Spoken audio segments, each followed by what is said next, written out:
झारखंड के चुनाव में इस बार नेताओं के बेटे बेटियों और पत्नियों से ज्यादा बहुओं का सियासी दबदबा है।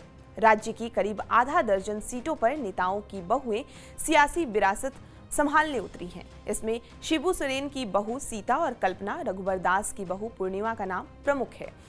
इनमें कुछ नेताओं की बहुएं पहले से सियासी तौर पर स्थापित हो चुकी हैं, तो कुछ पहली बार राजनीति में उतर रही हैं। इन्हीं की कहानी को डिटेल में जानते हैं। नमस्कार, मैं हूं मैत्रेयी और आज हम बात करेंगे सियासी विरासत संभाल रही बहुओं की।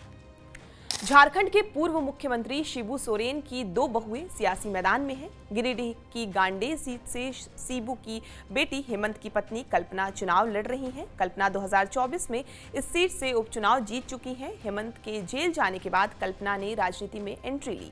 MBA तक की पढ़ाई करने वाली कल्पना की शादी 7 फरवरी 2006 को हेमंत सोरेन से हुई थी। दोनों के 2 बच्चे हैं। कल्पना सोरेन राजनीति में आने से पहले एजुकेशन के क्षेत्र में काम कर रही थी।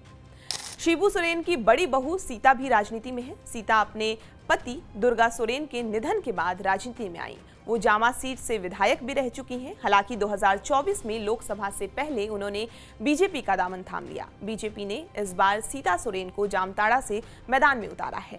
जामताड़ा सीट बीजेपी के लिए सियासी तौर पर आसान नहीं है। यहाँ आदिवासी और मुस्लिम गठजोड़ काफी मजबूत है। इसके अलावा झारखंड के पूर्व मुख्यमंत्री और वर्तमान में उड़ीसा के राज्यपाल रघुवर दास ने जमशेदपुर पूर्वी सीट से अपनी बहू पूर्णिमा दास को मैदान में उतारा है।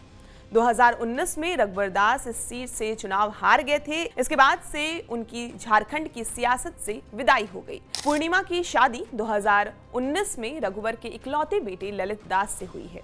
ललित हाल ही में तब सुर्खियों में आए जब उड़ीसा राज्य भवन के एक कर्मचारी ने उन पर मारपीट का आरोप लगाया था। ये मामला विधानसभा में भी उछाला गया था।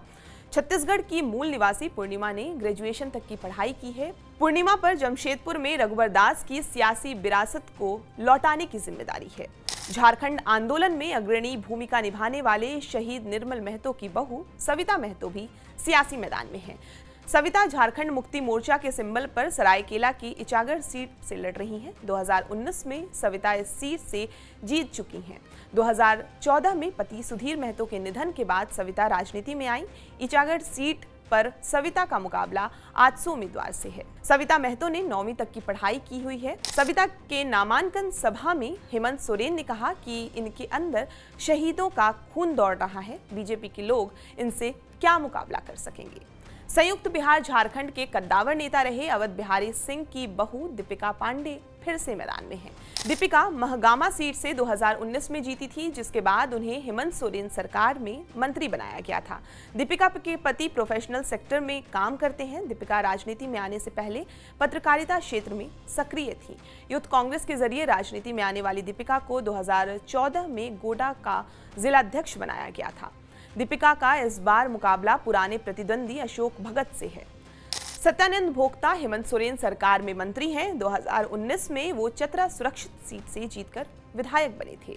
2022 में उनकी जाति को केंद्र सरकार ने आदिवासी वर्ग में आरक्षित कर दिया। भोक्ता और उनके बेटे इस वजह से चतरा सीट से चुनाव लड़ने से वंचित रह गए, लेकिन भोक्ता ने सियासी हार नहीं मानी। उन्होंने अपनी बहू रश्मि प्रकाश को यहां से मैदान में उतार दिया है। रश्मि की जो जाति है वो दलित कैटेगरी के अधीन है और रश्मि इस वजह से चतरा सीट से चुनाव लड़ने योग्य हैं। रश्मि के पति मोहित स्थानीय कोर्ट में चपरासी के पद पर कार्यरत है। रश्मि का मुकाबला चतरा सीट पर चिराग पासवान के उम्मीदवार जनार्दन पासवान से है। जनार्दन पहले भी सत्यानंद भोक्ता के सामने चुनाव लड़ चुके हैं। ये खबर आपके लिए लिखी थी अविनीश कुमार मिश्रा ने। आपको ये पूरी जानकारी कैसी लगी हमें कमेंट करके जरूर बताएं और बिहार झारखंड की तमाम खबरों के लिए आप हमारे साथ बने रहें और देखते रहें TV9 बिहार झारखंड।